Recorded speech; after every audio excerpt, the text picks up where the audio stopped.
Aloha, thank you guys all for joining us for our Hanauma Talks presented by the University of Hawaii Sea Grant College Program, the Hanauma Bay Education Program. Today I have Kim Falinski from the Nature Conservancy, and she'll be talking about how clean is Maunalua Bay's water.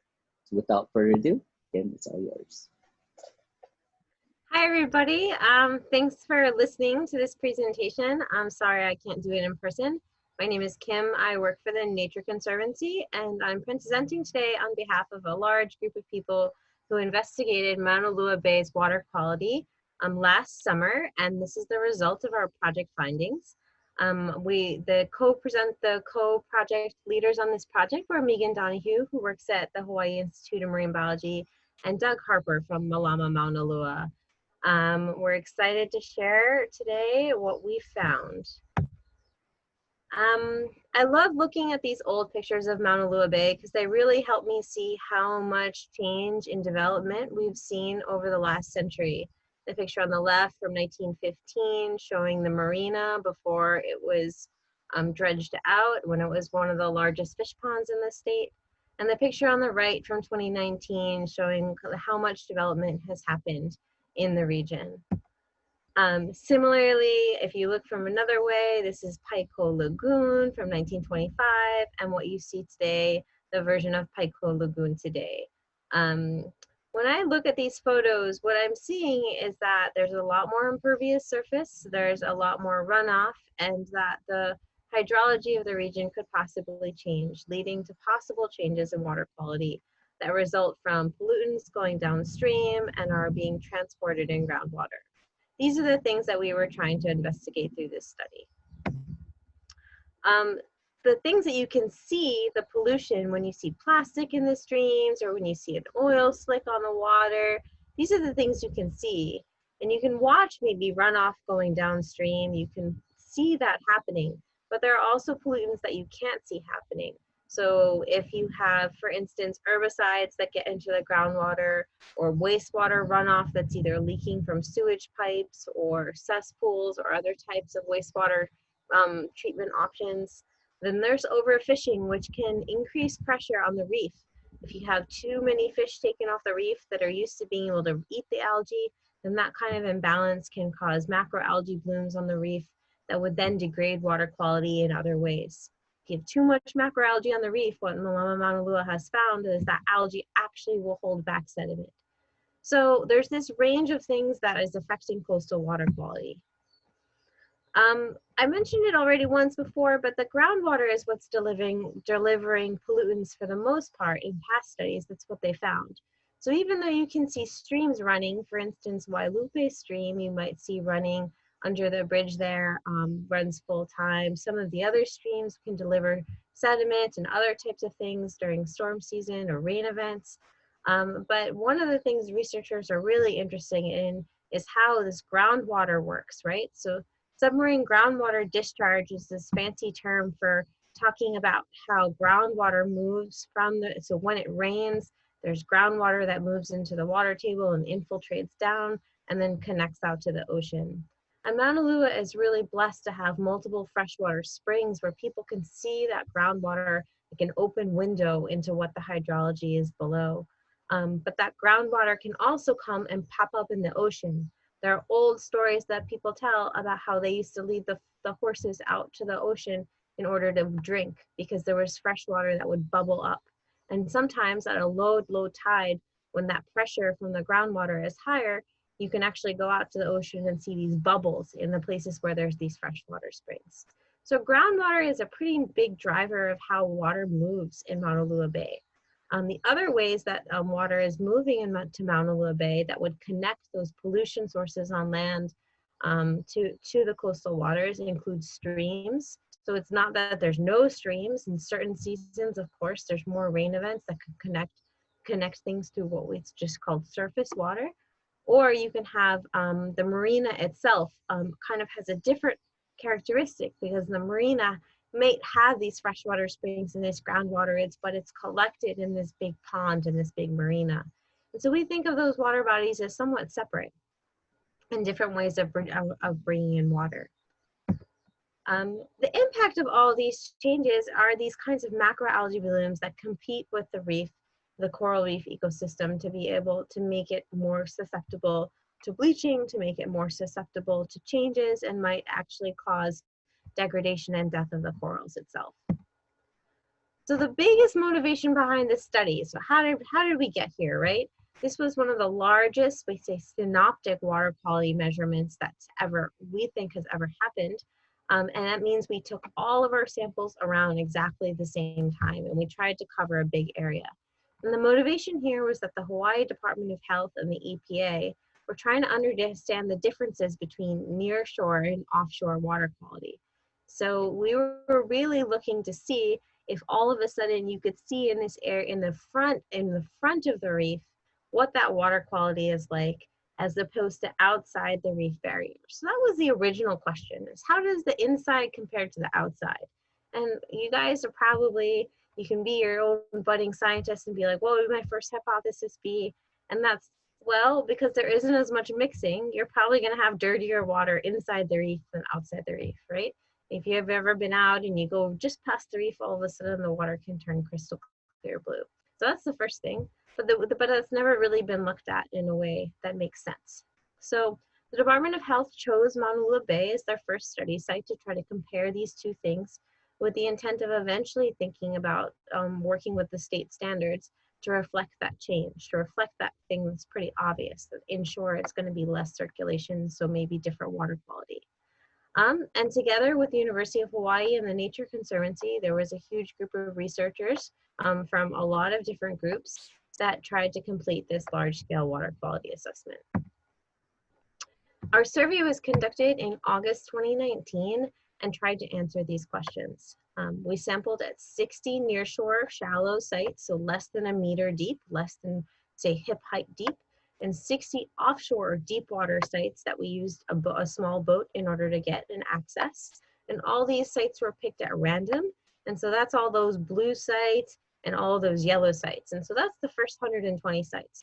But as we started doing this, we realized the opportunity of collecting so many samples all at the same time in a span of a couple days. And so we brought in other partners who would be also interested in analyzing that data. And so because of that, we were also able to look for a much larger parameter list, and I'll show you that later. And that's thanks to all of the partner team that we showed on that first slide. So Henrietta Dulai's lab, Nissa Silber's lab, Craig Nelson's lab. I'll show you the full list at the end, but all of these labs brought different skills to this project to be able to understand. And all those sites we added to try to reflect those other differences that weren't random are those pink sites. So we couldn't get into the marina because the Department of Health was explicit about saying that we had to deal near shore waters. And as soon as you go in the marina, it's considered a different kind of class of water. So all the pink sites are in near the waters that are near shore. And we picked sites that either had previous data and we wanted to compare again, that were of importance to the community when we reached out and tried to talk to people, or that we knew were needed to fill in the gaps, right? So some of those pink sites in the middle were just meant so that we could capture sites on the reef itself. So what did we measure? We tried to measure the kitchen sink, so in terms of water quality. And water quality is a term that's thrown around, and you can have good water quality or bad water quality, and it's very difficult to kind of assess what all of these mean. It's easier to think about the different parameters. Basically, if you have poor water quality, you have a parameter that's either too high in concentration, or in some cases, like with silicate, you can actually have too low silicate if you have some other type of thing happening in your system. So we measured for physical parameters like temperature, salinity, dissolved oxygen, and turbidity. We measured for chlorophyll, which is what shows us how much biological microplankton activity we have. We measured for nutrients, and so this is one of the big ones for Maunalua Bay and for other coastal island places. So nutrients like nitrogen, phosphorus are what is the food for macroalgae, and so and can affect coral reef ecosystems as well. So nitrogen and phosphorus are some big ones. Micropollutants, we measured this, so some novel things that haven't been measured so often, herbicides, pharmaceuticals.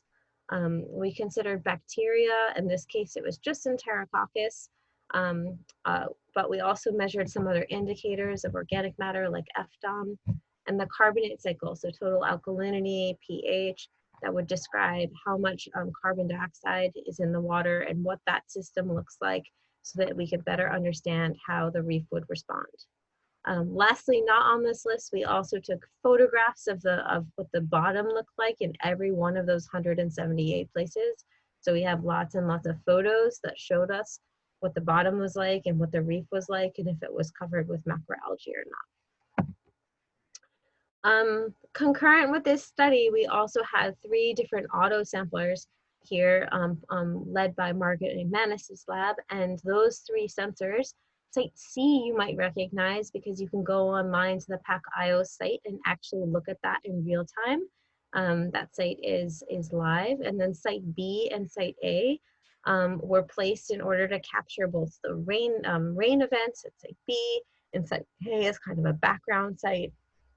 And so, although our study was really meant to just take this snapshot in time in the middle of the summer at as many sites as we possibly can have, we also have this data that was able to show us every couple seconds what the water quality parameters were over time, over a span of a couple months. So those 178 samples were taken over 4 days during a dry season. There was no rain events during that season. We used big teams of researchers and volunteers, so lots and lots of people were participating. There was a boat team, and then there was a land team, 3 land teams and 1 boat team. And then each of all those samples were collected in a 3-hour window at low tide. So one of the things that we used when we were designing the study, and I just wanted to throw here in case you hadn't seen it before, was this older study that showed water circulation in the bay. And it shows that during low tides, which is that ebb tide there, the water is going to come out of the Hawaii Kai Marina, and it's likely going to be transported westward. Whereas during flood tide, right, when the water is coming back in, the water is going to funnel back through the marina, coming in that way, and it's also going to move from west to east. So if any of you kind of know the way the bay works, that you can get into this wind shadow kind of behind Cocoa Head, and that there's comparatively less circulation, so you can see that kind of moving around there. Why does all of this matter? Because when we're trying to interpret all of the results, it's important for us to have some idea of the circulation patterns that are happening in the background. And these here are modeled results. I guess the other thing I should mention is that the days that we chose to do this work happened to be on a south swell. And so when there is a south swell happening, it will flush the bay and move things out more than, say, during normal conditions. So what did we find? There were lots of pretty maps that we made to try to describe our findings from those 178 sites. And so these are all interpolations. So there's a bit of error that comes with that. But in general, one of the biggest concerns for Maunalua Bay, as I said before, in that land use change is that sedimentation also happens. People talk about how when all of a sudden we went from no subdivisions to all the subdivisions, that construction period added a lot of sediment. And so that's one possible source for all of the sediment. You can see that some of the sediment was concentrated in the Wailupe to Niu region, that some of the sediment was concentrated, that some of the darkest, like most murky waters, that's what high turbidity is, becomes murky waters, are surrounding the Paico and the marina areas there, where the marina is coming out, and you saw that jet moving in and out during this different circulation patterns. And then you can see a little bit of turbidity around Diamond Head, and that probably is more likely to the wave action stirring up things down there than just about anything else. There's probably sediment in the water, but everything's getting resuspended. So we're going to be able to use this map to try to prioritize which watersheds that we want to use in order to look across and figure out what to do next, right? How do you prioritize things? And this is one way, because we can now see where some of the worst turbidity problems are and be able to pinpoint actions to match. So the nutrient story, so in the darker red colors there, you have high nitrates. And this is plotted on a log scale, so it's kind of a base 10. So there are some really, really, really high values, and those really high values would otherwise make the whole thing blue with a little dot. So in order to get over that, I've plotted everything on a log scale here, so you can kind of see the variation in this whole thing a little bit easier. You can see that the values offshore are the darker blues, and those darker blues mean that the water is clear. There's not a lot of nitrate there. And that the red colors, or the hot colors, are kind of the concentrations are high. And I have arrows indicating where the freshwater springs are in this system in particular. And so you can see where all the arrows are, and you can see that some of those darkest red colors, especially by Black Point there, the darkest reds are often where you have that groundwater connecting into the coast. And that isn't a finding that's brand new, but this is just another way of seeing it all at once. And so we're really trying to pull apart the data to see what kinds of things are coming down with these nutrients, and if we can attribute source. So where do the nutrients come from? Nutrients can come from all kinds of different things. They can come from fertilizer on your lawn, but they can also come from wastewater leaks in the sewage pipes themselves, or wastewater injection, and they can come from cesspools. So increased nitrates here, which are much higher than the state standards, can come from that. One other interesting thing to note about this particular image is that Paiko Lagoon, which is a beautiful wetland area there, that there's a lot less nutrients behind it, really showing the power of wetlands to work to take up nitrate and to convert it into nitrogen gas or other types of nitrogen that might be less harmful to the reef. Okay, so if this is our nitrogen signature, we can say, well, we think it's probably going to be either, fertilizers or wastewater, and it's really hard to tell. There's ways to tell using different kinds of isotopes or other methods, and one of the ways that we looked at it was to try to see if things that would generally go down the toilet are more likely to appear at these same places than things that would, say, go as inorganic fertilizers on your lawn. And so to look at that, we looked at a couple different types of micropollutants, and that included I'm never going to be able to say any of these names, forgive me. Sulfamethoxazole, I'm just going to abbreviate it, ibuprofen, carbamazepine, and glyphosate.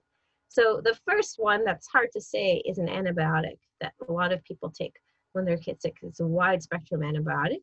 The ibuprofen, people know when they have headaches, that's what happens. The carbamazepine is an anti-epilepsy drug, which isn't very common, but is persistent, and same with the glyphosate. So the bottom two there, the ones on the two bottom, those are more likely to persist in the environment. So it means that they're going to stay around longer, whereas the first two are more likely to rapidly dissolve, both through the wastewater process itself, but also in the environment. So you might only get a couple hours out of the first two, but then the second two might last a little bit longer than that. And the glyphosate is what you would find as one of the main chemicals in Roundup. So that out of the three is the one that would indicate that it's an herbicide, so connecting kind of what you're doing on your lawn into the coast. So that said, you wouldn't really expect to find ibuprofen in your samples, but you do. So out of all of the samples we took, specifically collecting these micropollutants, 21% of them showed evidence of ibuprofen. And those are those hot red areas there. So we found it around Black Point.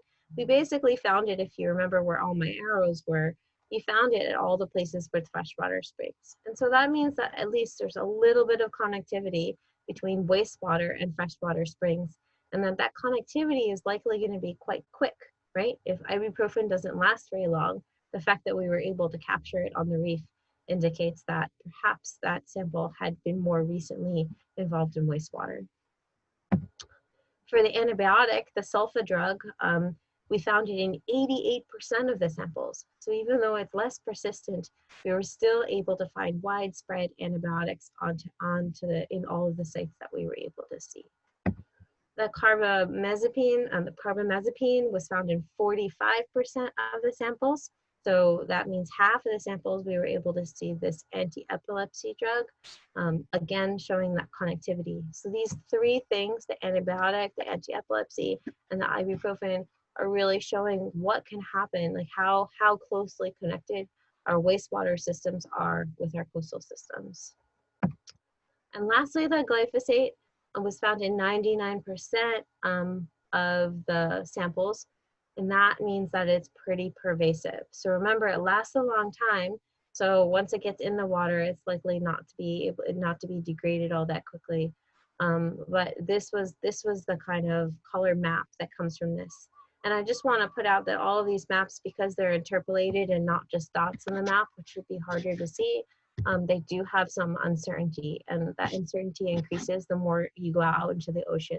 So especially around Portlock, things were not as clear for all of these. So if you're going back and like investigating these really closely, just recognize that it's an interpolation, so it's not perfect. And there's definitely some uncertainty that comes from the fact that we only had a couple samples in some places. But either way, finding glyphosate in 99% of samples means that what you do on your lawn really affects what happens in the coast. So the fact that pharmaceuticals and herbicides can be detected on the reefs is showing that connectivity with the watersheds and the need to be able to manage both our wastewater and our stormwater runoff from these places.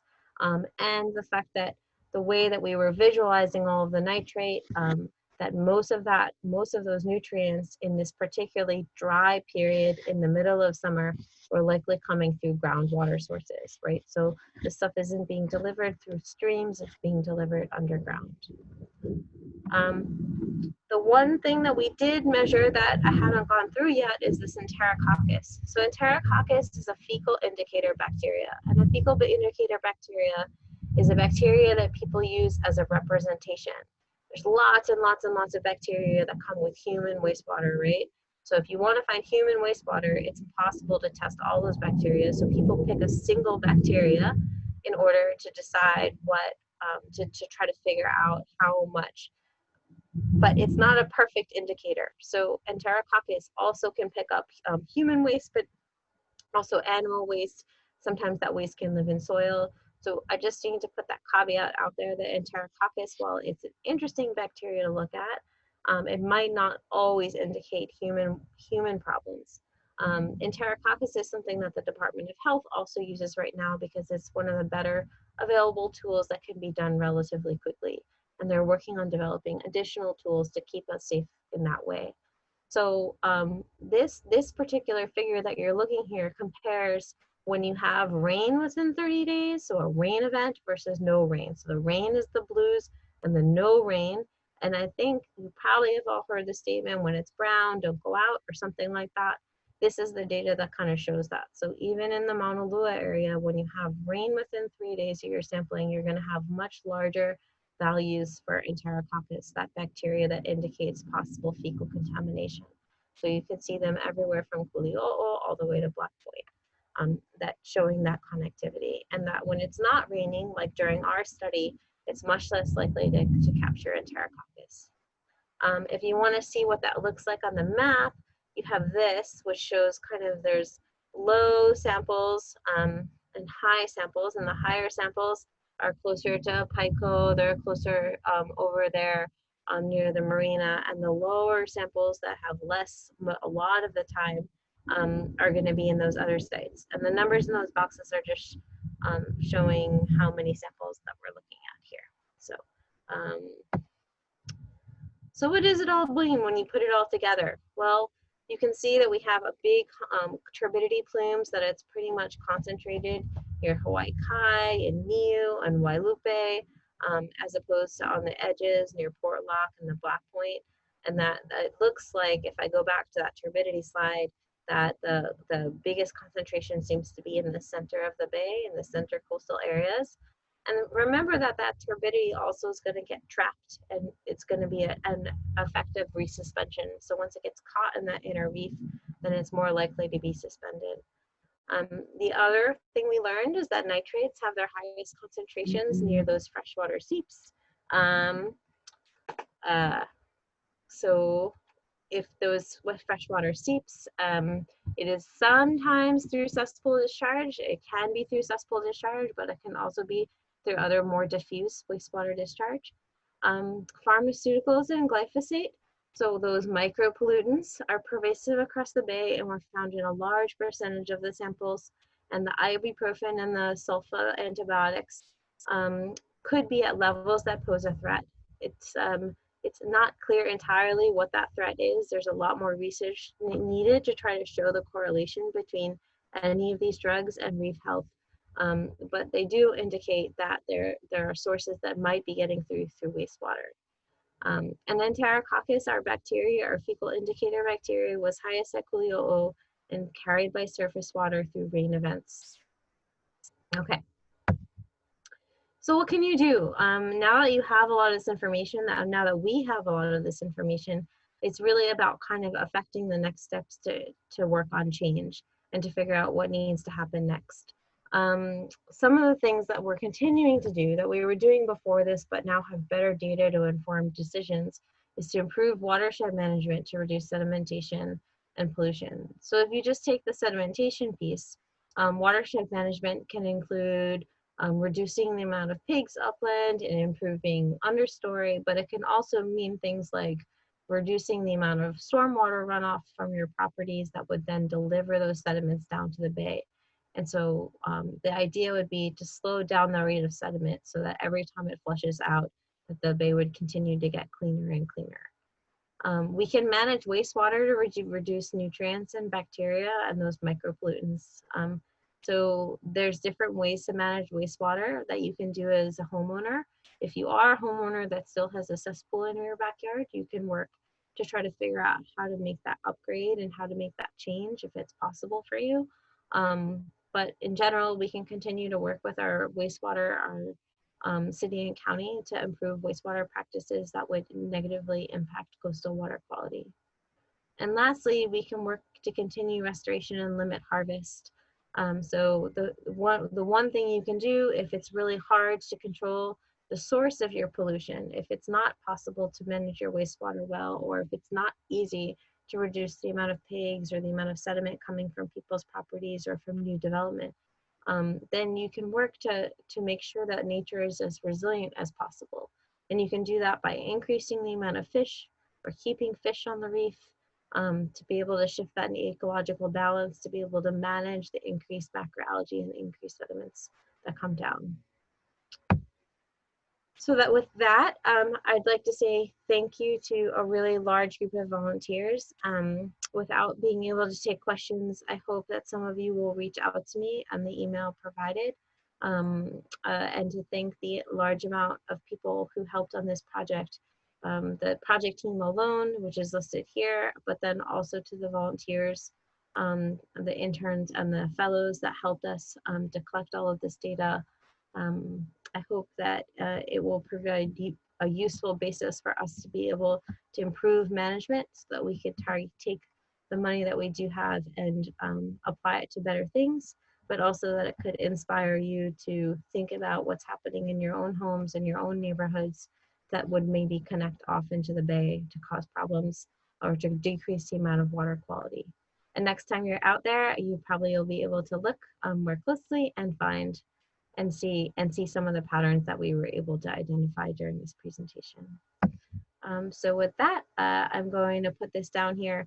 The one last thing I'd like to say is there's this link here for this Vimeo, and we produced a 45-minute, I think, video, a little bit of a video.